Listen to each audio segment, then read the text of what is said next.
నమస్తే, welcome to our voice. నేను journalist నవత.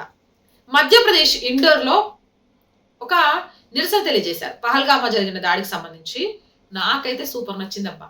పందులకు పాకిస్తానీలకు భారతదేశానికి ప్రవేశం లేదు. పందులకు పాకిస్తానీలకు భారతదేశంలోకి ప్రవేశం లేదు. అవునా కాదా?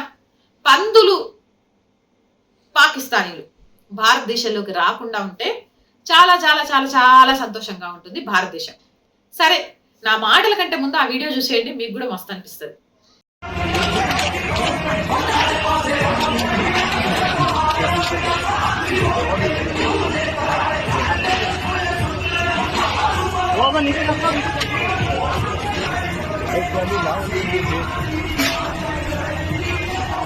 अरे वो व्हाइट वाली टेप मंगाना। हाँ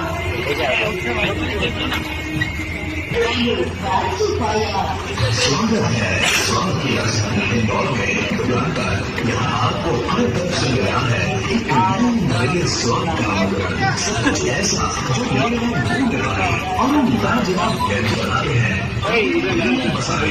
इस बड़े हर व्यंजन में मिलेगा।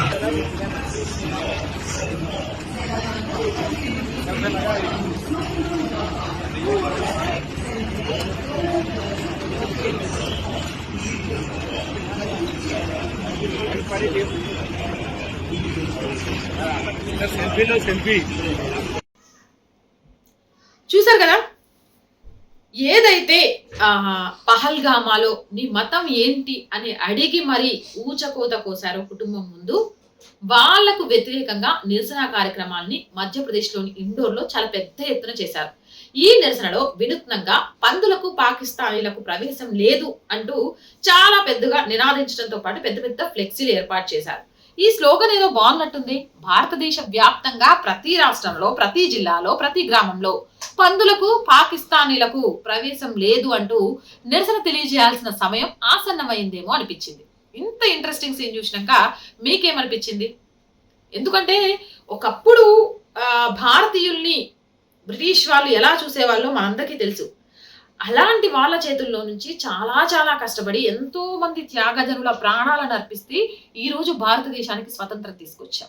భారతదేశానికి స్వతంత్రం తీసుకువచ్చిన తర్వాత మత ప్రాతిపదికన మేము విడిపోతాం, మా ముస్లింలందరికీ ప్రత్యేకమైన దేశం కావాలి అని ముస్లింలు ప్రత్యేకమైన దేశంగా పాకిస్తాన్ ఏర్పాటు చేసుకుంటే, ఆనాటి గాంధీ నెహ్రూల గొప్ప విశాల హృదయం హిందువుల కోసం ఒక దేశం అవసరం ఉంది అనేది కూడా మర్చిపోయి సెక్యులర్ అనేది వాళ్ళు రాయలేదు రాజ్యాంగంలో, తర్వాత ఇందిరాగాంధీ రాసింది అనుకోండి, అదే పదాన్ని ఉపయోగిస్తూ అన్ని మతాల వాళ్ళు భారతదేశంలో ఉండొచ్చు, రావచ్చు, పోవచ్చు, ఈడ ఏం చేసినా కుట్లు అప్పగించి చూస్తామంటూ ఊరుకోవడంతో పాటు ఆ తర్వాత పాకిస్తాన్ లో హిందువులను ఊచకోత వస్తున్నా కూడా గాంధీ గాని నెహ్రూ గాని నోరు మెదపకుండా భారతదేశంలో ముస్లింలకు సరైన సదుపాయాలు కల్పించకపోయినా, వాళ్ళ మీద దాడులు జరిగినా, వాళ్ళ ఆస్తులను అంటే భారతదేశాన్ని వదిలిపోయి వెళ్ళిపోయిన ముస్లింల ఆస్తులు ఉంటాయి కదా, వాటిని ఎవరైనా ఆక్రమించుకోవాలని చూసినా నేను మళ్ళీ సత్యాగ్రహం చేస్తా అని గొప్ప పలుకులు పలకడంతో వారే వా మత ప్రాతిపదికన దేశం విడిపోయినా కూడా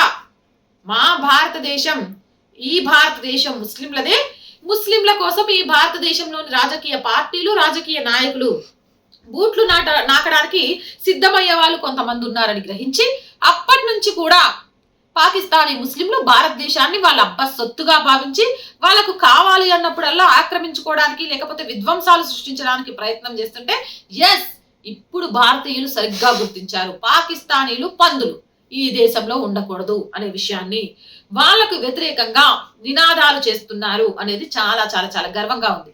ఇప్పుడు మనందరం కూడా స్టార్ట్ చేద్దాం. పాకిస్తానీకి పందులకు భారతదేశంలోకి ఎలా లేదు, ఇదే స్లోగన్ తోటి తరిమి తరిమి కొట్టేద్దాం వాళ్ళందరినీ. అవునంటారా కాదంటారా? ఈ స్లోగన్ నేనైతే ఎత్తుకున్నా. పాకిస్తానీలకు పందులకు భారతదేశంలోకి ప్రవేశం లేదు. మరి మీరు కూడా ఎత్తుకుంటారా లేదా? కామెంట్ సెక్షన్ లో పెట్టేయండి. మోర్ వీడియోస్ కోసం ఛానల్ వెంటనే సబ్స్క్రైబ్ చేయండి. అండ్ ఆర్థికంగా ఆ వాయిస్ కి చేతుగా నిలవండి. ఆర్థికంగా సపోర్ట్ చేయాలంటే సబ్స్క్రిప్షన్ పక్కనే జాయిన్ అనే బటన్ ఉంటుంది. 1 to 5 లెవెల్స్ ఉంటాయి, ఏదో ఒక లెవెల్లో సపోర్ట్ చేయండి. అలాగే స్క్రీన్ మీద గూగుల్ పే, ఫోన్ పేతో పాటు అకౌంట్ డీటెయిల్స్ కూడా ఉంటాయి, మీకు తోచిన సహాయాన్ని చేయొచ్చు. అలాగే వ్యాపార ప్రకటనల కోసం, ప్రజా సమస్యల్ని తెలియజేయడానికి 8328500576 నెంబర్ని సంప్రదించండి. జై హింద్, జై భారత్.